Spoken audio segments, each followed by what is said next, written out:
Good morning students, this is your social science class. आपका जो previous chapter जो कराया गया था बिगिनिंग ऑफ मिडिवल इंडिया, ये चैप्टर आपका कंप्लीट हो गया था और ये चैप्टर जो है आपका हिस्ट्री का है, हिस्ट्री का फर्स्ट चैप्टर है। और इससे पहले जो कराया गया था ज्योग्राफी का, वो चैप्टर आपको पढ़ा दिया गया था, उसके क्वेश्चन आंसर वगैरह सेंड कर दिए जाएंगे। आज आपको हिस्ट्री का जो चैप्टर पढ़ाया गया था बिगिनिंग ऑफ मिडिवल इंडिया, ये मध्यकालीन भारत की शुरुआत, उससे संबंधित कुछ क्वेश्चंस है जो आपको अपने नोटबुक में करने हैं। बुक वर्क और क्वेश्चन आंसर आपको यहाँ बोर्ड पे कराए जाएंगे, इन्हें आप अपनी नोटबुक में कर लीजिए। देखिए पहले है इसका बुक वर्क, देख लीजिए। बुक वर्क में मल्टीपल चॉइस क्वेश्चन है, बुक वर्क में है multiple choice questions, MCQ. MCQ देखिए, एमसीक्यू में ये तो आपको इसकी तो वीडियो भेज दी जाएगी आपको, ठीक है। क्वेश्चन आंसर कर लीजिए।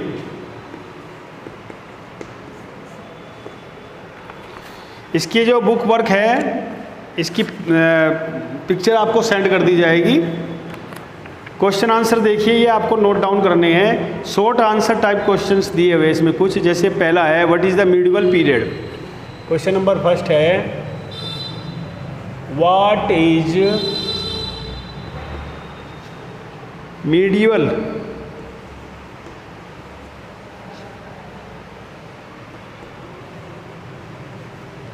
पीरियड।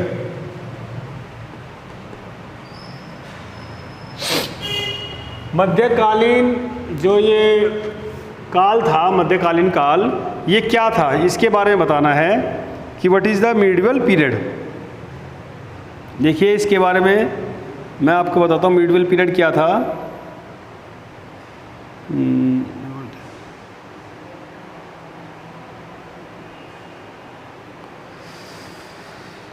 मिडिवल पीरियड का जो टाइम था वो 13 to 18 सेंचुरी था एंशिएंट हिस्ट्री। देखिए इसका आंसर लिखिए, the medieval period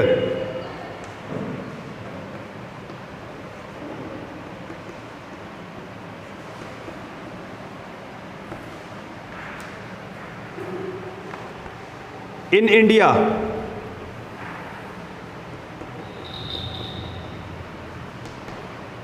covers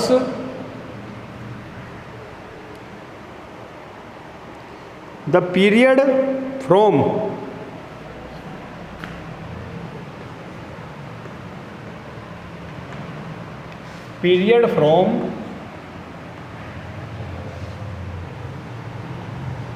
700 AD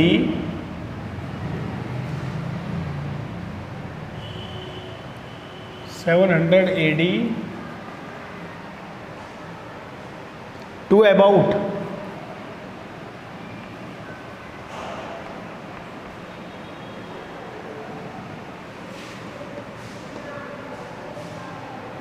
80 AD।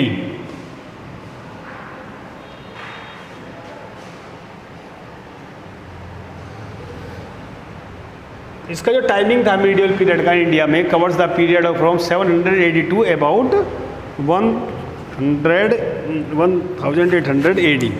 इसके बाद देखिए क्वेश्चन नंबर 2 है who was Babar. Question number 2, who was Babar, Babar कौन था।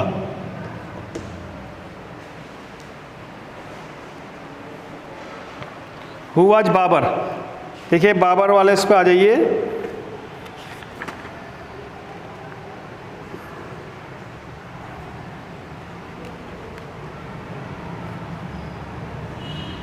Babar was the founder of Mughal dynasty.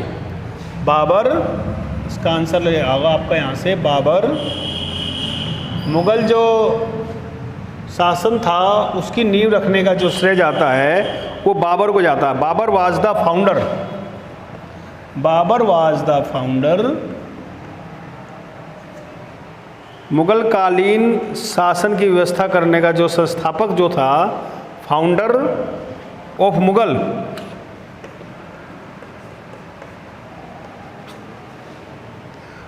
Mughal dynasty, Mughal साम्राज्य का संस्थापक कौन था? बाबर था।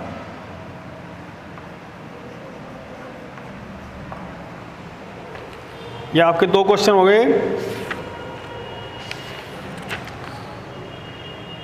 क्वेश्चन नंबर 3 है नेम 4 फेमस मोन्यूमेंट्स। 3 प्रसिद्ध, ये 4 प्रसिद्ध मोन्यूमेंट्स के बारे में बताना है। क्वेश्चन नंबर 3 देखिए, नेम 4 फेमस मोन्यूमेंट्स, 4 फेमस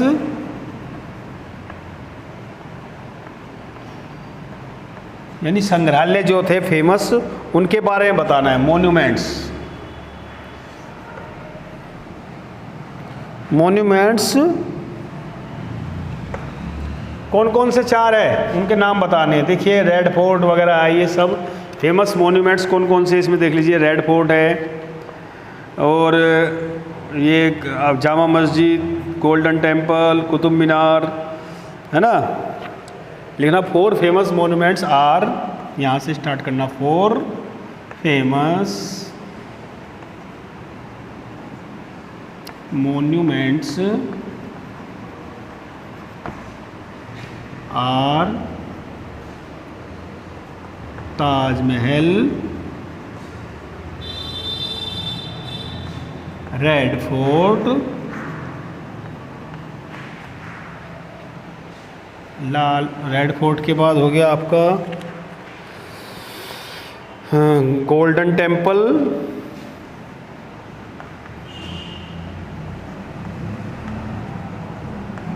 और 4 4 पूछे थे ना, तो चौथा लिख दो आप जामा मस्जिद, जामा मस्जिद।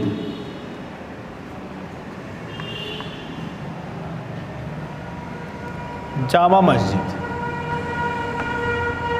ओके। ये आज 4 मोन्यूमेंट्स है जो ऐतिहासिक स्थल जो है ये हमारे फेमस है। What is epigraphy? एपिग्राफी के बारे में आपको बता रहा हूँ। एपिग्राफी क्या होती है?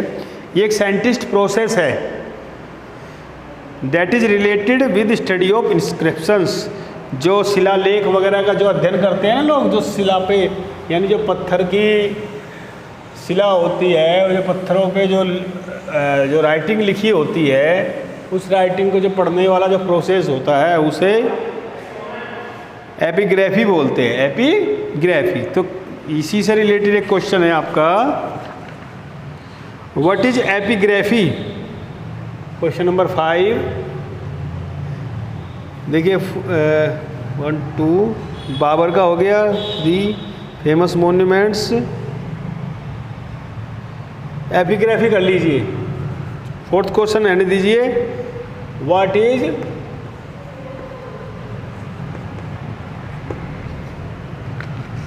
Epigraphy?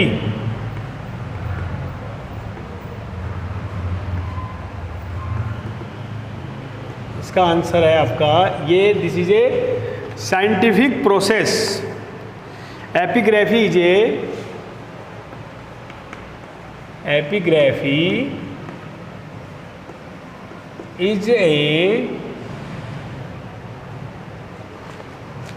Scientific process,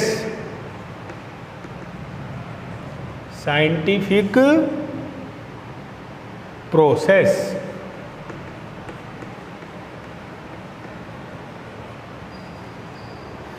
that is related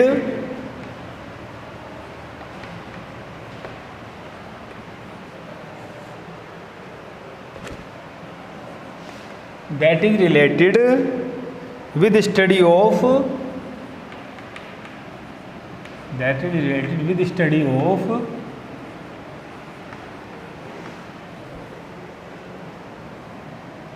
inscription,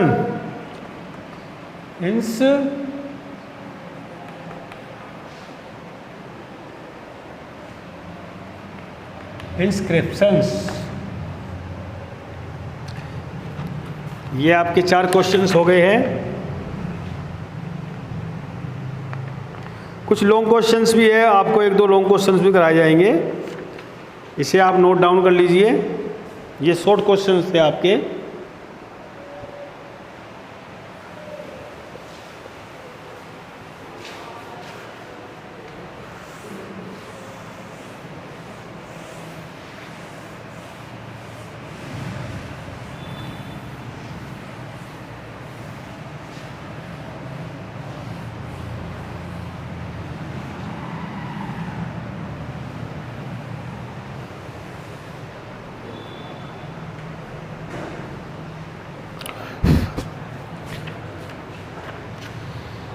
इसके बाद है long answer type question. Long answer type questions.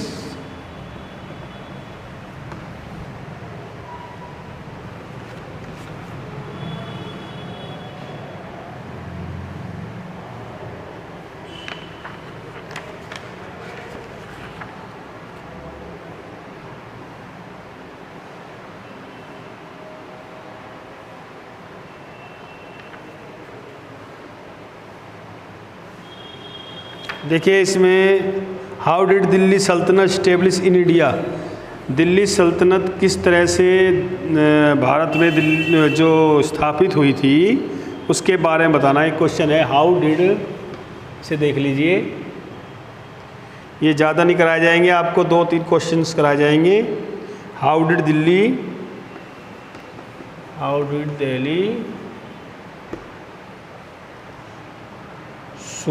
सल्तनत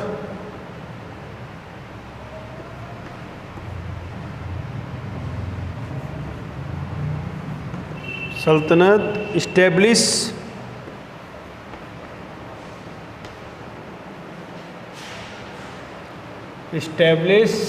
इन इंडिया, भारत में किस प्रकार दिल्ली सल्तनत स्थापित हुई इसके बारे में बताना है। हाउ डिड, कैसे हुई।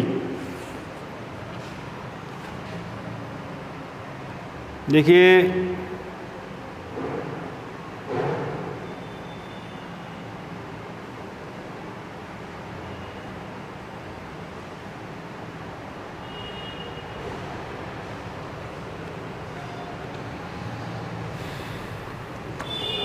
इन the 16th, in the answer देखिए, in the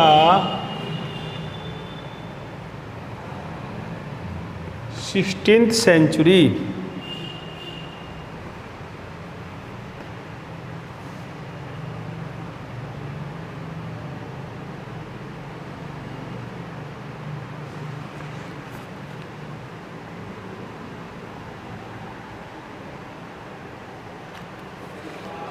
in the 16th century a new dynasty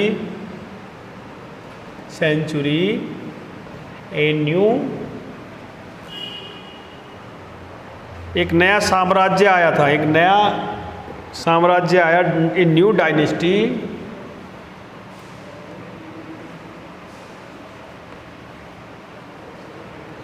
arrows, एक नया काल आया, एक नया साम्राज्य आया, दैट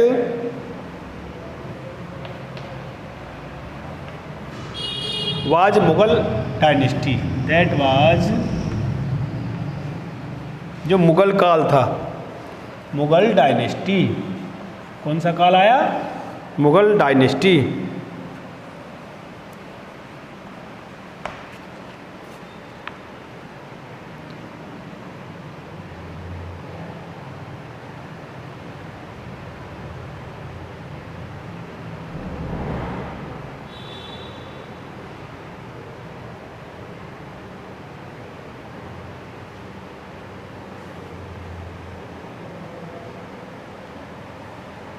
देखिए इसको ना, इसे दोबारा कराया जाएगा, इसे रहने दीजिए, ये आपको नहीं करना है अभी।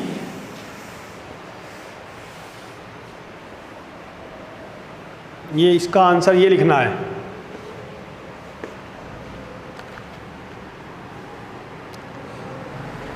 तुर्किश से स्टार्ट करना है। Turkish invention to India. Turkish यानी तुर्किश जो आए थे उन्होंने घुसपैठ की थी। इन्वेंशन टू इंडिया, भारत में जब तुर्की आए थे, बिगेन फ्रॉम, कब से आए थे? बिगेन फ्रॉम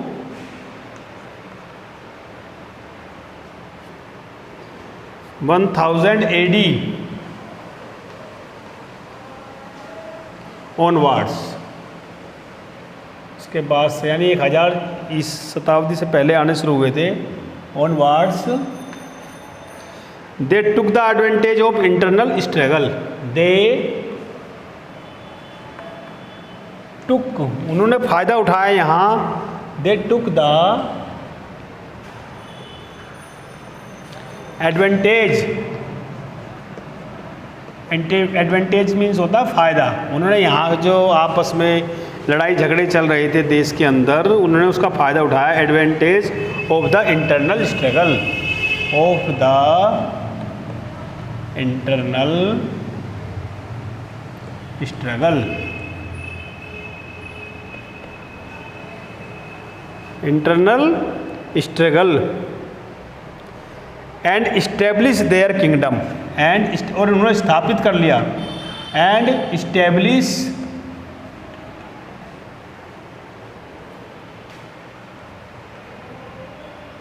और स्थापित कर लिया। And established there kingdom,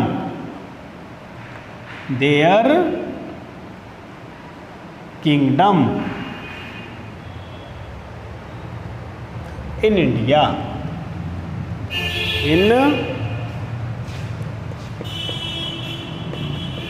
India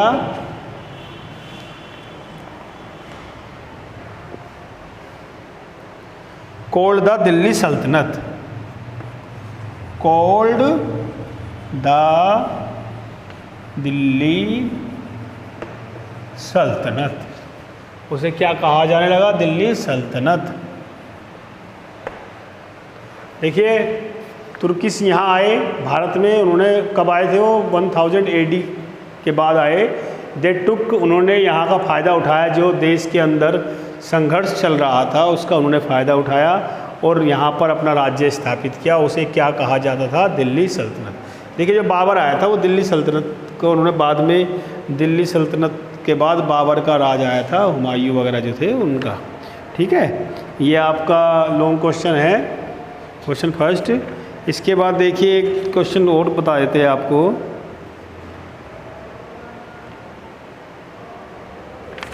एक है आर्कोलॉजिकल सोर्सेज क्या है? What is archaeological sources? इनके बारे में थोड़ा सा बता देते हैं ना, 2-3 चीज़ें लिखवा देते हैं। आर्कोलॉजिकल सोर्सेज के बारे में देखिए।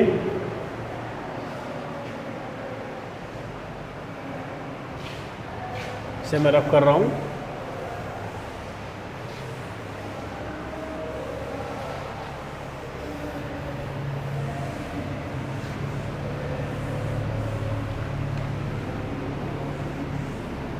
देखिए आर्कोलॉजिकल सोर्सेज वे होते हैं जिससे हमारे पुरातत्व विभाग बोलते हैं, पुरातत्व विभाग, इसके द्वारा यानी कि वे रिसोर्सेज जिससे हमें इतिहास के बारे में पता चलता है उसे आर्कोलॉजिकल रिसोर्सेज कहते हैं। तो इसके बारे में लिखना है व्हाट आर, क्वेश्चन है long question, what are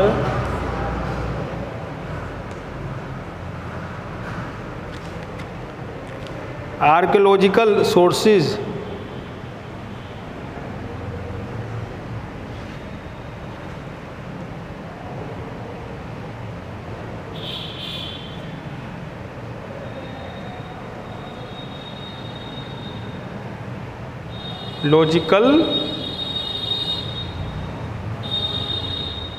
archaeological sources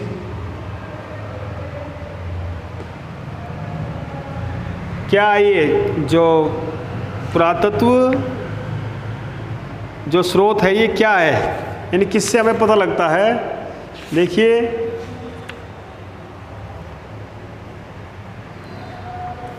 monuments जो स्थल होते हैं, ऐतिहासिक स्थल होते हैं, उन्हें मोन्यूमेंट्स बोलते हैं। Monuments painting,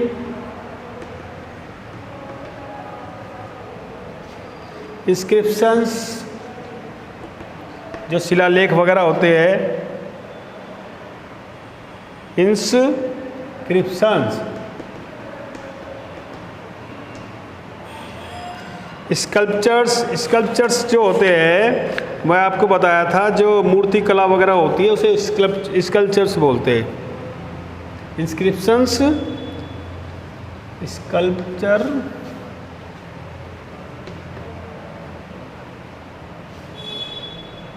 weapons,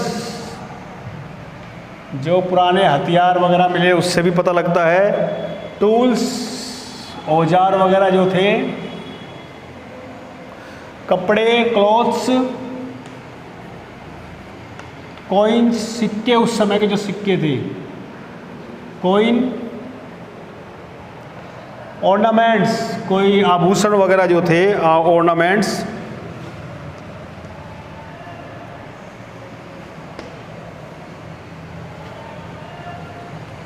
utensils,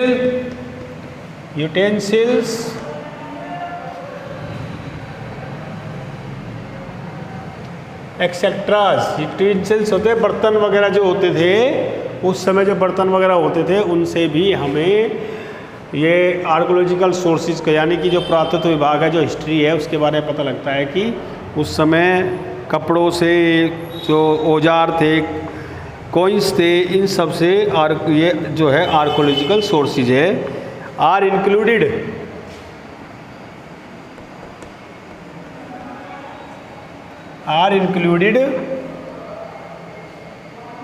in the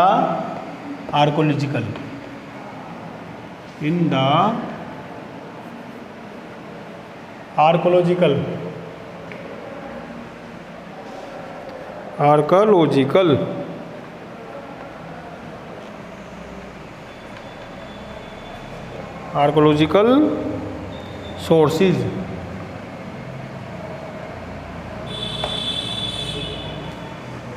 ये आपका सेकंड क्वेश्चन हो गया, व्हाट आर आर्कोलॉजिकल सोर्सेज, जो पुरातत्व विभाग के लिए क्या स्रोत थे। और व्हाट डू यू मीन, अभी एक दो क्वेश्चन और देखते हैं, अगर मोन्यूमेंट्स ये इम्पोर्टेंट्स लगे तो।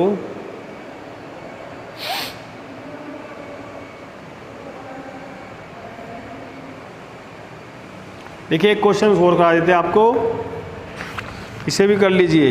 What do you mean bye monuments, What do you mean by monuments? जो ये ऐतिहासिक स्थल होते हैं, इनका क्या मतलब है, इनसे क्या इम्पोर्टेंस है इनकी, ये बताना है। यानी जैसे ये आपने देखा होगा, जब आप पिकनिक वगैरह पे कभी गए होंगे तो वहाँ रेड फोर्ट, जैसे लाल किला है, कुतुब मीनार है, जामा मस्जिद है, और आगरा का किला है, और बहुत सारे देश में मोन्यूमेंट्स हैं। उनसे क्या फ़ायदा है, यानी कि उनका क्या मीनिंग है, क्या उनसे फ़ायदा है, क्या है उनका फ़ायदा। उनका ये इतने दिनों से ये यहाँ पर है, जैसे ताजमहल है, लाल किला है, तो इनका मीनिंग बताना कि है क्या इनका मतलब। तो देखिए ये क्वेश्चन देखिए, what do you mean bye monuments, what do you mean, आपका क्या मतलब है इससे, मोन्यूमेंट से क्या मतलब है, what do you mean bye monuments. जो धार्मिक, जो ये ऐतिहासिक स्थल है, इससे आप क्या समझते हैं, देखिए इसके बारे में लिख लीजिए।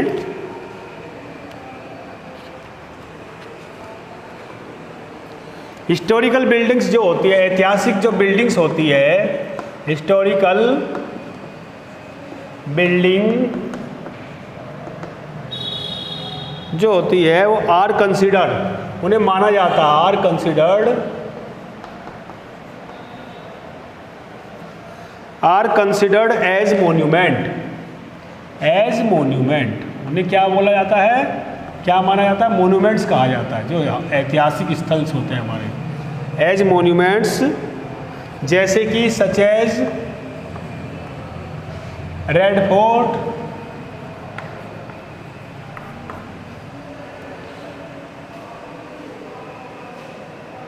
प्लेसेस, सॉरी फोर्ट्स है, सच एज फोर्ट्स, जैसे किले है, सच एज फोर्ट्स, जो किले बने हुए जैसे अजमेर में है, राजस्थान में है, बहुत सारे किले हैं। पैलेसेस, कोई महल वगैरह जैसे है पैलेसेस।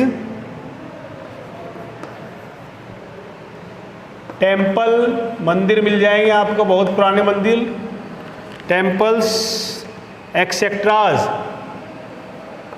बहुत सारे हैं। ये मोन्यूमेंट्स हमें बहुत वैल्यूबल इंफॉर्मेशन देते हैं हमारे कल्चरल लाइफ की। सच मोन्यूमेंट्स, इस तरह के जो मोन्यूमेंट्स होते हैं, such monuments provide, such monuments provide us valuable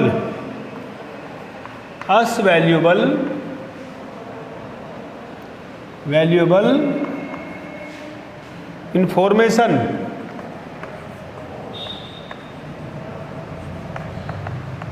यानी कि बहुत ही मुख्य सूचना इन मोन्यूमेंट्स से, सच मोन्यूमेंट्स प्रोवाइड हमें प्रदान करते हैं। ये वैल्यूबल यानी कि जो बहुत ही बेशकीमती सूचना है, ये हमें देते हैं किसके बारे में, अबाउट कल्चर, हमारे संस्कृति, अबाउट जो हमारी सभ्यता संस्कृति है, अबाउट कल्चरल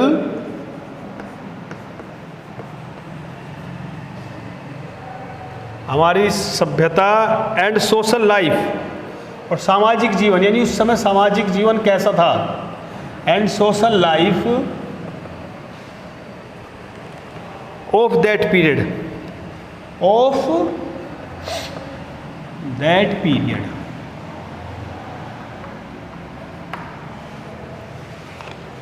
देखिए इसमें से आपको लॉन्ग क्वेश्चन 3 करा दिए गए हैं और इसका बुक वर्क आपको सेंड कर दिया जाएगा। इसमें कुछ मेन क्वेश्चंस आपके ये करा दिए गए हैं। What do you mean by monuments, और इससे पहले था दिल्ली सल्तनत कब स्थापित हुई भारत में, और एक तो ये है आपका Delhi Sultanate establish in India, what are archaeological source and what do you mean by monuments. ये 3 क्वेश्चंस आपके हैं और कुछ मैंने इसमें से शॉर्ट आंसर टाइप क्वेश्चंस कराए हैं, ये आपको अपने बुक में करने हैं। जो अगली क्लास होगी, नेक्स्ट क्लासेस में कुछ क्वेश्चंस और कराए जाएंगे आपको। इसमें हिस्ट्री का एक चैप्टर है जो है वो एनवायरनमेंट है, आवर एनवायरनमेंट, ज्योग्राफी का, सॉरी ज्योग्राफी के बुक वर्क वगैरह आपको सेंड कर दिए जाएंगे, क्वेश्चन आंसर्स भी आपको बता दिए जाएंगे नेक्स्ट क्लासेस में। और आज के लिए इतना ही, थैंक यू।